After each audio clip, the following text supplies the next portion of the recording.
자, 오늘 43절부터 51절까지 또 우리 한 절씩 보면서 의미를 함께 생각해 볼게요. 43절. 이 텔레그래프가 무슨 단어로 먼저 시작하죠? 이튿날. 저 단락에서도 이튿날. 그 전 단락에서도 이튿날. 이튿날. 뭔가 반복하는데 뭐가 있을 것 같지 않아요? 매일매일. 이적을 행하시는. 매일매일이 어떻게 돼요? 사람의 생명들이 막 살아나고 주님의 제자가 막 생기게 되고 뭔가 하나님이 일하시는 그런 것들이 날마다 새로워지고 있다는 그런 느낌이 확 들지 않으세요? 자, 그렇다면 우리 이튿날은 어떨까요?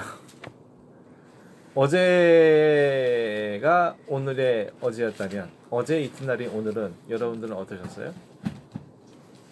좀 뭔가 새롭고 뭔가 생명의 역사가 있고 뭔가 영적으로 뭔가 뭐 이런 것들이 좀 있으셨나요? 아니면 어떤 것 같아요? 이튿날.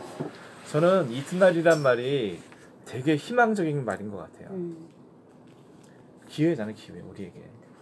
사실 하나님 여러분들을 살려줄 이유가 없죠.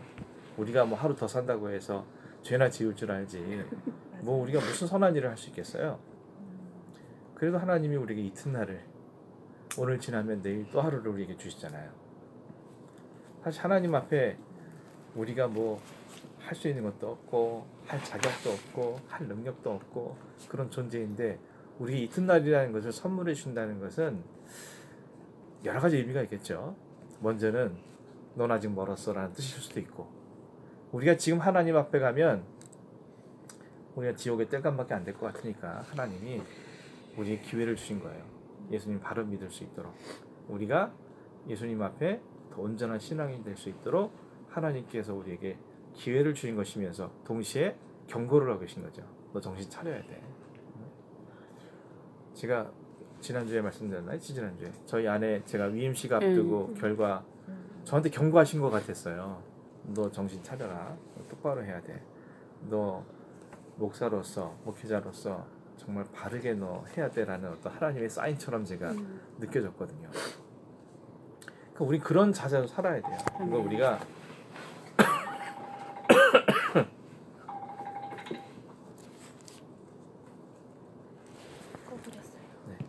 이런 걸 우리가 하루하루 오늘을 마지막처럼 정말 영적인 신앙인이라고 그러는데 하루를 마지막처럼 정말 오늘 내게 주어진 이 오늘이 그래서 예수님도 그렇게 말씀하시잖아요. 무슨 말씀하셨어요? 내일은 내일 염려하라. 오늘은 오늘로 고생으로서 수고. 내일 일은 내일 걱정하고 오늘 내게 주어진 사명들을 감당하고 사는 것 그리고 내게 또 이튿날이 주어지거든. 그 이튿날은 오늘보다 다른 어제와 다른 그런 오늘이 되기 위해서 기도하고 말씀 가운데 살고 또 하나님 내게 주신 생명으로 하나님 위해서 수고하고 정말 오늘 내가 이 순간 코끝에서 호흡이 멈추더라도 정말 부끄럽지 않은 모습이 되기 위해서 최선을 다하는. 그래서 이튿날이란 말은 주님이 우리에게 주신 희망의 메시지면서 동시에 경고를 하고 계시다라는 어떤 그런 엄중한 메시지로 들을 필요가 있지 않나. 그냥 괜히 이튿날이라고 쓴 것 같지 않아요. 연 이틀 동안, 연 3일 동안 계속 이튿날 요한이 예수님을 만나고 증거하고 이튿날 주님께서 안드레와 베드로를 부르시고 또 이튿날 빌립과 나다나엘을 부르시고 이런 모든 과정들을 통해서 우리가 너무 안일한 그런 신앙인이 되지 않도록 좀 경계를 해야겠다라는 그런 생각이 좀 들었습니다. 자, 예수님께서 누구를 만나셨어요? 빌립 만났어요. 빌립을 만났을 때 예수님이 나를 따르라 하니까 빌립이 따라갔어요. 아까 우리 박준희 목사님이 어떻게 초면인 사람을 그렇게 따라갈 수 있었나. 여기서 만난다라는 뜻은요 단순히 이렇게 지나가다 스치는 그런 만남을 의미하지 않아요. 어떤 영적인 만남, 영적인 교제, 뭐 어떤 영적인 어떤 교통 이런 뜻을 갖고 있어요. 그래서 이 만남이 단순한 만남이 아니라 요즘 말로 말하면 예수님과의 인격적인 만남이 있었다라는 것을 유추해 볼 수 있어요. 그렇기 때문에 예수님 나를 따르라. 제가 지난주에 말씀드렸죠. 이 당시에 스승과 제자의 관계는 단순한 가르침과 가르침 받는 그런 대상이 아니라 동고동락하면서 함께 그 스승의 삶을 본받는 그런 여정들을 함께 나가는 그런 관계예요. 예수님을 따라가야 인격적인 만남이 있을 때 따라가야 그 사람이 비로소 예수님의 제자로서의 바른 그런 삶을 시작할 수 있는 거다. 그렇게 우리가 생각할 수 있는 거죠. 여기는 나타나지 않았지만 우리가 누가복음을 보면 어떻게 됐습니까? 너희는 나를 따르라. 내가 너희를 사람을 어부가 되게 하리라. 그러니까 그물과 배를 버려두고 예수님을 따랐잖아요. 따르는 거예요. 자, 여기서 무슨 메시지를 줄 수 있습니까? 우리가 예수님 만나야 따라갈 수 있는 거예요. 못 만나면 따라갈 수가 없어요. 어떻게 따라가? 우리가 예수님을. 인격적인 만남이 있어야죠. 그래야 우리가 예수님을 만났을 때 그 인격적인 교통과 교제를 통해서 예수님의 뒤를 따라갈 수 있는 거예요. 근데 이 만남이 없으면요 따라갈 수가 없어요. 따라가는 여정 자체가 고난이고 고통이고 힘들어요. 너무나 어려운 거예요. 그런데 중요한 것은 이 만남이 일회적인 그런 의미를 갖지 않는다. 아니 20년 전에 인격적으로 만난 게 무슨 상관이 오늘 나하고. 오늘 내가 인격적으로 주님 만나야지. 오늘 인격적으로 주님과의 교통이 있어야 되고 교제가 있어야지. 옛날 옛적에 첫사랑 그때 예수님 만났을 때 뜨거운 감격 그 과거의 예수님과의 만남은 의미가 없다. 오늘 내가 인격적으로 주님 만나야 돼요. 아멘. 자, 오늘 여러분 인격적으로 주님 만났어요? 아멘. 네? 아니 믿음으로 아멘 하지 말고 정말 만났냐고 내가. 아멘. 오늘 예수님과 교통하고 정말 예수님의 그런 어떤 세미한 음성도 듣고 막 그로 인해서 내 삶에 어떤 변화가 일어나고 어떤 그러한 것들이 표면적으로 나타나야지. 그냥 머리로만 나 만났어요. 인격적으로 경험했어요. 그랬어요. 이건 의미 없어요. 내가 정말 주님과 인격적인 만남이 내 삶을 주님께 따르게 하는 원동력이 될 수 있다라는 사실들을 반드시 기억해야 된다. 그러므로 기도할 때 딴 기도하지 마세요. 주님 나 좀 만나주세요. 내가 오늘 주님 만나야 돼요. 그래야 내가 주님 따라가죠. 주님 만나지 않고 따라가는 것은 무의미해요라는 것을 반드시 고백할 수 있어야 된다. 그게 우리의 바람이 돼야 돼요. 예수님이 너희는 나를 따라오라 했잖아요. 근데 뭘 지고? 자기 십자가 지고 주님 따라가야지. 따라가려면 만나야지. 못 만나면 못 따라가야지. 자, 그러므로 여러분께서 딴 거 뭐 제일 중요한 건 만나야 돼요. 주님 만나고 내가 주님을 따르고 따라가면서 생기게 된 문제는요. 주님이 책임져 주세요. 그게 하나님의 일하시는 방법이에요. 그러니까 여러분들께서 빌립이 예수님을 인격적으로 만나서 주님을 그 즉시 따라갈 수 있었던 믿음, 그런 믿음을 가질 수 있도록 주님을 날마다 인격적으로 만나실 수 있는 여러분들이 되길 바랍니다. 아멘. 자, 빌립이 나다나엘 찾아갔어요. 아까 말한 대로 절친이에요. 어떻게 할 수 있느냐? 사실은 아까 이제 미리 말씀드리자면 무화과 나무가 뒤에 나오긴 하지만 무화과 나무가 뭐냐? 영생의 나무로 알려진 그런 나무예요. 무화과 나무는. 그래서 이 유대인들이나 히브리 사람들은요 뭔가 이 상징적인 걸 굉장히 중요하게 생각해요. 예를 들어서 뭐 손목의 기호를 삼는다. 손목은 그냥 단순한 손목이 아니에요. 이것은 그 사람의 행함을 상징하는 기관으로 그 사람 생각했어요. 그리고 여기 미간 뭐냐? 그 사람의 생각이 여기서 나온다고 생각을 했어요. 그래서 이거 미간에다가 이거 뭐 상자 같은 거 집어넣어서 그런 생각할 때마다 하나님 말씀대로 생각하고 또 심장. 그러면 심장이 또 갖고 있는 영생의 나무. 영생을 상징하는 그런 나무를 여겼어요. 그래서 무화과 나무 아래 있었다는 건 그냥 거기 그늘에 피해서 뭐 이렇게 이게 아니라 그 사람들이 영원한 생명을 사모하는, 다시 말해서 다시 오실 메시아를 기다리면서 율법을 논하고 또 삼키 기도하고 늘 이런 생활을 했던 사람들을 무화과 나무 아래 있는 사람들이다 이렇게 표현을 했어요. 자, 그럼 왜 빌립이 나다나엘을 못 찾아갔을까? 나다나엘이 평소에 어떤 삶을 사는지를 잘 알고 있었던 사람이에요. 특별히 메시아를 기다리는 사람. 늘 이 무화과 나무 아래 가서 주님 오실 날을 기다리면서 기대하면서 또 사모하면서 갈망하면서 늘 그런 삶을 살아왔던 사람이 나다나엘이었던 거예요. 그러니까 빌립은 예수님 만나자마자 무슨 생각이 들었어요? 아, 드디어 오셨다 메시아. 그러면 내 친구가 그렇게 대망하고 기다리는 메시아를 소개해줘야지 라고 말하면서 그가 우리가 그 일을 만났다 이렇게 가서 얘기를 한 거예요. 그러니까 나다나엘이 뭐라고 말했어요? 나사렛에서 무슨 선한 것이 날 수 있느냐. 자, 나사렛이라는 동네가 분지예요. 분지. 사방이나 산으로 둘러싸여 있어요. 대구도 분지죠. 네. 이 분지 지역에 살고 있는 사람들의 특징이 있어요. 되게 고집스러워요. 왜냐하면 이 당시에는 막 뭐 전화가 있는 것도 아니고 인터넷이 있는 것도 아니고 서로 소통할 수 있는 길이 없어요. 분지 속에 사는 사람들은 고집스럽고 무식하고 괴팍하고 정서가 되게 하등한 그런 사람들로 굉장히 취급받던 그런 사람들이에요. 그러니까 나다나엘을 당장 드는 생각은 야 무슨 나사렛에 무슨 선악이 날 수 있겠어. 당시 나사렛이라는 그 명칭 자체가 정말 천하고 소외되고 무지하고 괴팍한 그런 인간들을 표현할 때 나사렛 사람 이렇게 표현했다는 거예요. 그러니까 이렇게 말한 거예요. 나다나엘이라는 사람이. 자 뒤집어 말해서 왜 예수님 나사렛 사람이 됐지? 제가 몇 번 말씀드렸죠. 예수님이 하고 많은 동네 중에 왜 나사렛 예수가 된 거야? 다른 뭐 예루살렘 예수 아니면 무슨 뭐 좋은 동네 많잖아요. 그런 예수 하면 얼마나 좋아요. 근데 굳이 나사렛 예수가 된 거예요. 왜 그렇습니까?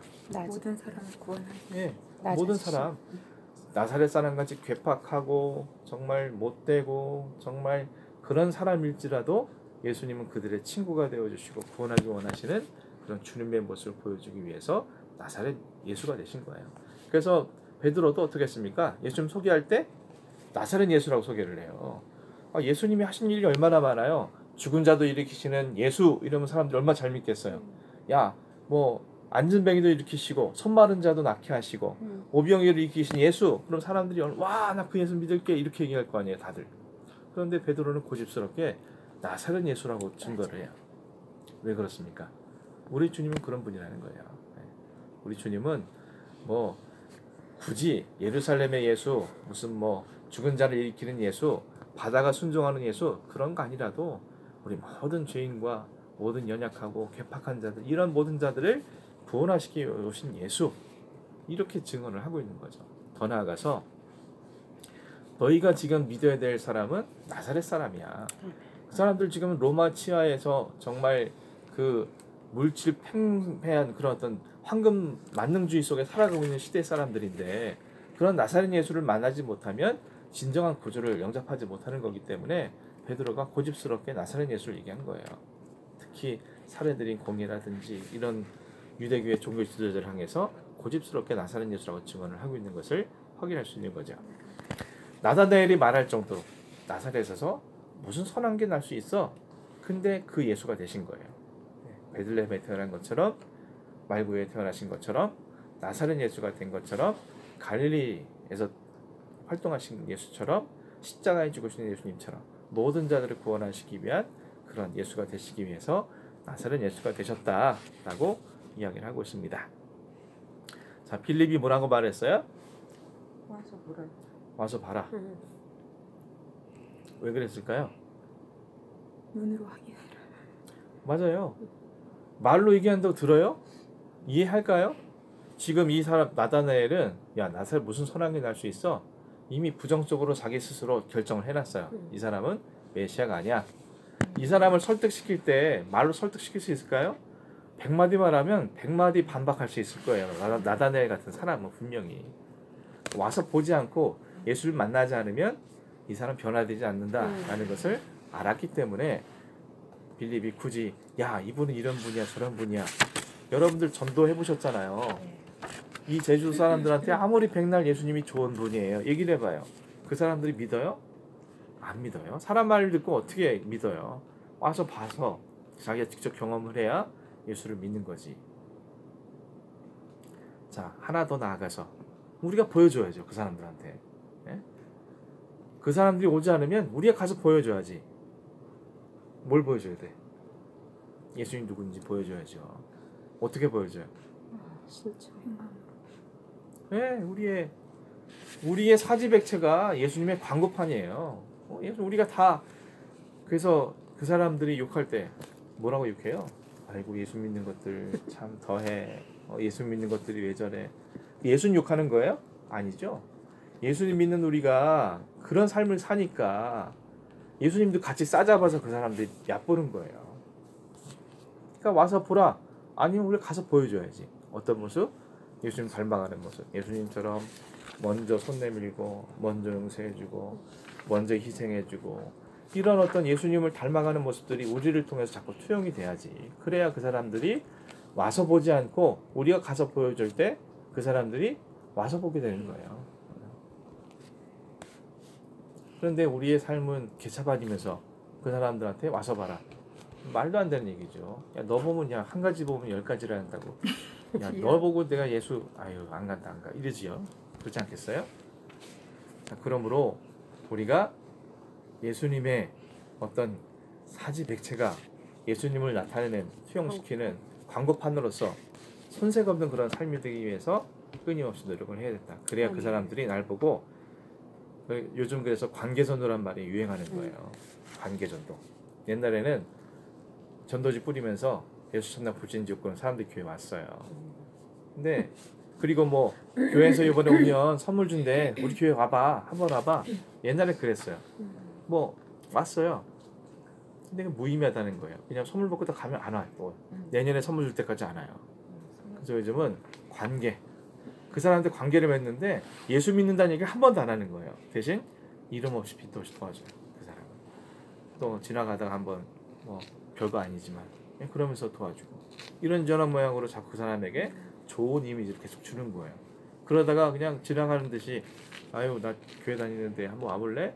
그럼 관계를 맺어진 상태에서 한번 교회 와볼래? 그럼 그 관계 속에서 쌓여진 신뢰, 그 사람에 대한 어떤 믿음 같은 것들이 와볼래? 라는 말을 듣고 교회에 오게 되고 그를 통해서 예수 믿게 되는 이제 그런 과정들을 관계전도라고 부르는 거예요. 오늘 그 우리 공장에 있었는데 멀쩡하게 생긴 아주 잘 차려입은 신사 한 분이 오셔가지고 난 손님인가 있어 우리 애기 아빠하고 얘기하더니 커피 대접하고 이렇게 있으니까 나중에 저기 전도지 파수꾼 그거더라고요. 예. 근데 옛날에는 막 무대기로 다녔는데 요즘은 그건 한 명만 오셨더라고. 그리고 오면은 우리 애기 아빠 일하고 있으면 도와준대. 여와증이에요? 여와증이. 와서 일을 도와준다고. 바뀌는 거예요. 그 사람들. 그렇지. 관계 전도로. 그냥 전도하는 거는 진짜 그 사람들 못 쫓아갈 것 같아요. 우리한테 그만큼 간절함이 있냐고 없지. 깜짝 놀랐어. 그런 사람들이 믿음이 더 많은 것 같아요. TV 봐도. 왜냐하면 이유가 있어요. 네. 그 사람들은 자신들의 현재 행위가 그 내세에 있어서 굉장히 영향을 준다라고 생각을 해요. 천주교도 왜 사회생활을 이렇게 많이 하느냐?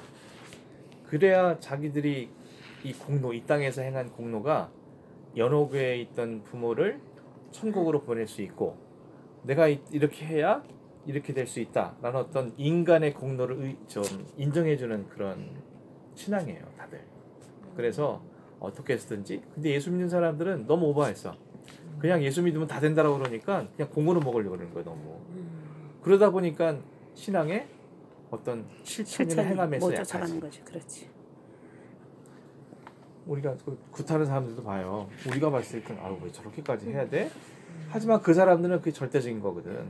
그렇게 해야 되니까 자신들의 행한 것들이 어떤 절대적인 결과를 가져오기 때문에 그렇게 할 수밖에 없는데 우리는 너무 이제 믿음이 너무 좋아가지고 그냥 예수 믿고 구원받았으면 됐지 뭐 이거로 이제 끝내버리는 그런 모습들이 있는 거죠. 목사님 한 가지 궁금한 게 네. 있는데요. 천주교요. 예수님 저기 어머니 뭐 거기도 하나님 말씀을 하고 하나님 얘기를 하는데 그 틀린 게 우리하고 틀린 게 뭐예요? 성모 마리아. 그 성모 마리아를 일단 예수님 뭐 엄마잖아. 신격화 시키는 그러면은 신격화 시켜요? 거기는 나 아는 사람이 성자, 성모. 네. 그러니까 예수 성삼위만 얘기하는 게 아니라 성모, 성모, 성자 베드로, 성자 바울, 뭐 성자 요한 이런 것처럼 하나님 이외의 성상들을 굉장히 많이 해요. 그래서 말라셨는데. 하나님 그러니까 이외에요? 하나님 성삼위 하나님 이외에 네. 다른 어떤 보수적인 믿음의 대상들이 많이 있다는 거예요. 그래서 그 사람들 기도할 때 성모 마리아 이름으로 기도하거든요. 네. 근데 하나님 하던데 하나님 자꾸. 그 하나님도 자꾸 다 찾는데 네. 성부, 성자, 성령 이외에 성모, 네. 성자 네. 이렇게 많은 거예요. 이 대상이 우리는 딱 세 분만 있는데 네. 이 사람들은 성모 마리아도 믿고 바울도 믿고 요한도 믿고 뭐 다 믿는 거예요. 그러다 보니까 우리가 문제 삼는 건 우리는 오직 성삼위 하나님, 그 사람들은 성모 또 우리의 기도를 들으시고 응답해주고 이루어질 수 있는 그런 대상으로 삼는 거죠. 그러니까 그런 것들에 대해서 우리는 아니다 우상이다 그거는 하나님밖에 없다 이렇게 얘기하는 거고 뭐 내세에 관해서도 차이가 좀 많이 있고 왜 종교개혁이 왜 일어났느냐 그 이유 중에 하나 그거예요. 면죄부를 판 거예요. 면죄부를 팔았어요. 왜 팔았느냐 성 베드로 성당을 지어야 하나님께서 자기에게 큰 복을 준다라고 생각한 그런 교황이 성 베드로 성당을 지으려면 돈이 없어요.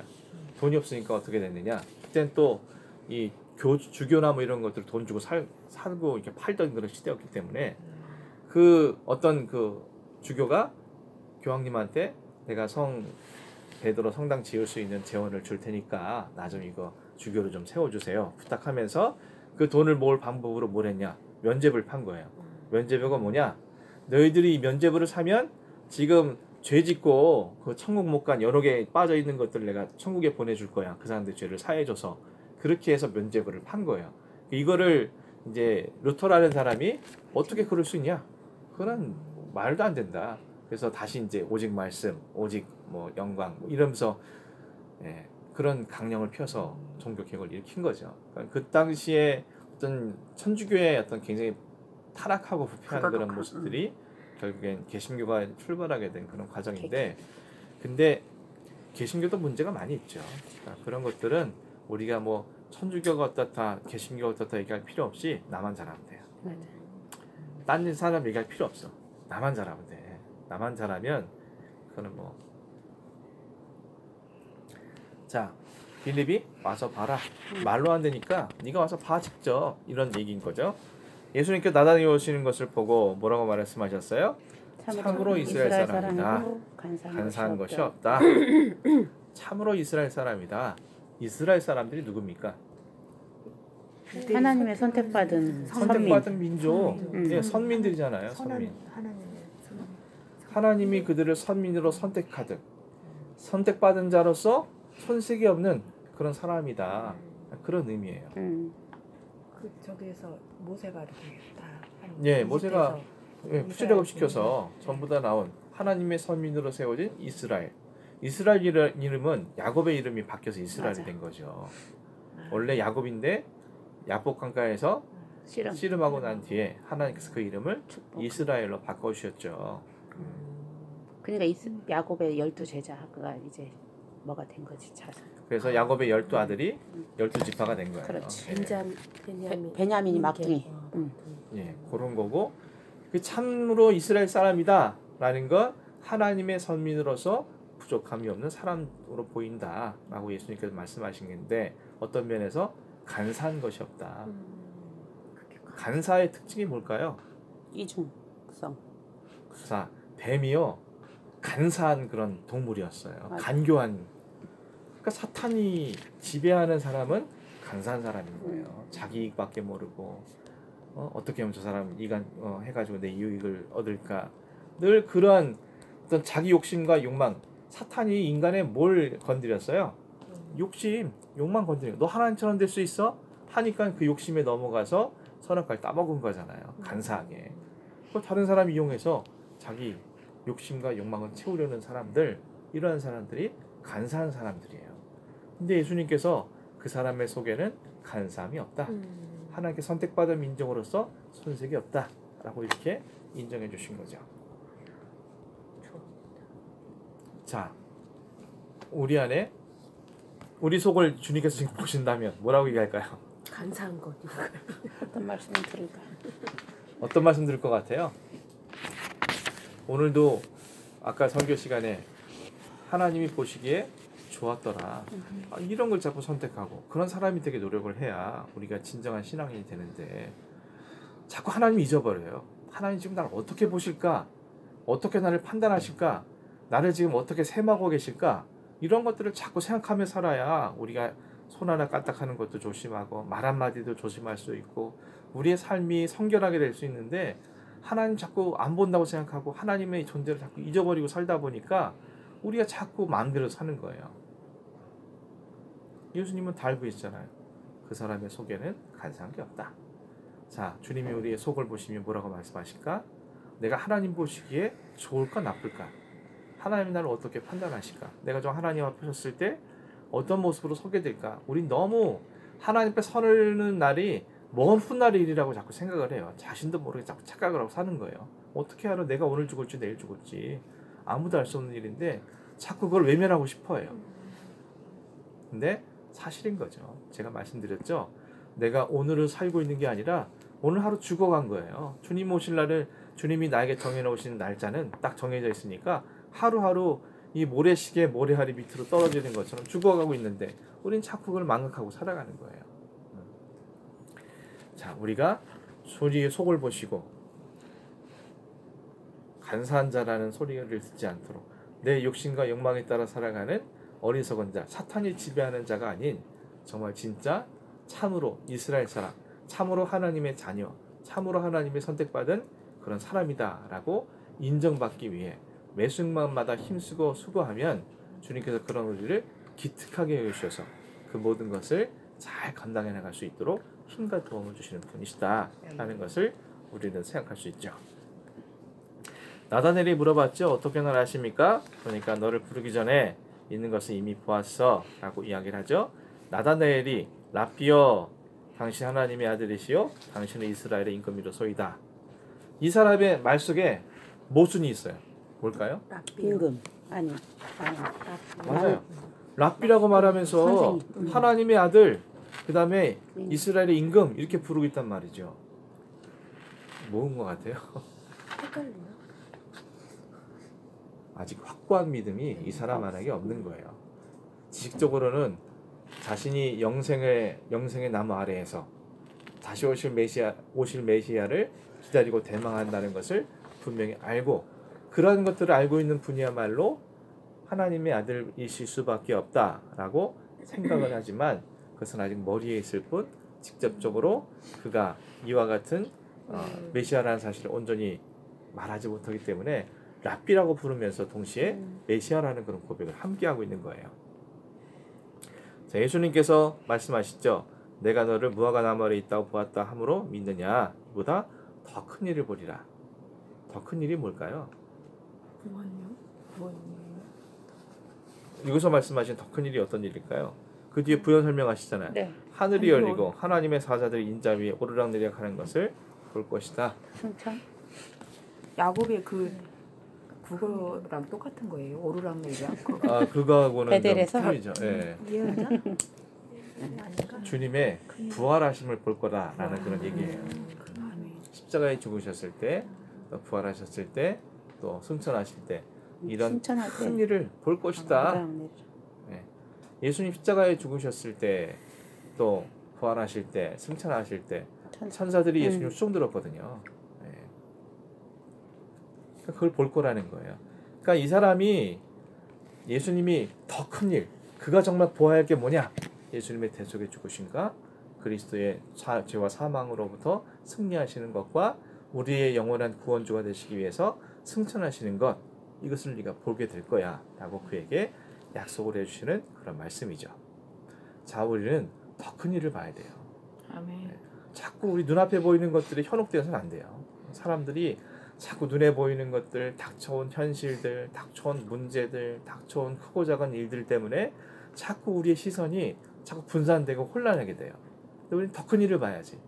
날 위해 십자가에 죽으시고 날 위해 부활하시고 날 위해 승천하신 그 예수 그리스도를 바라보게 될 때 우리는 이 땅에서 혼돈된 그런 신앙의 삶에서 온전한 신앙의 삶으로 승화될 수 있고 또 이 땅에서 진정한 그리스도인으로 날마다 살아갈 수 있는 그런 은혜를 드릴 수 있게 된다. 자꾸 우리는 근시안적인 어떤 시선을 보는데 멀리 더 큰 일을 봐야죠. 주님이 행하실 일들 사모하고 기대하면서 이제 그렇게 바라보는 것이 신앙인이 보아야 할 거다라는 것을 이 예수님의 말씀을 통해서 우리는 생각해 볼 수 있게 되는 거죠. 사실 오늘 본문은 되게 막 그런 건 별로 없는 그런 본문이었어요. 예. 되게 어떻게 보면 약간 쉬운. 깊이는 없는 것 같아요. 근데 여러분들이 너무 짧게 준비하시다 보니까 그러신 것 같은데 좀 열심히 합시다. 근데 자, 아까 예.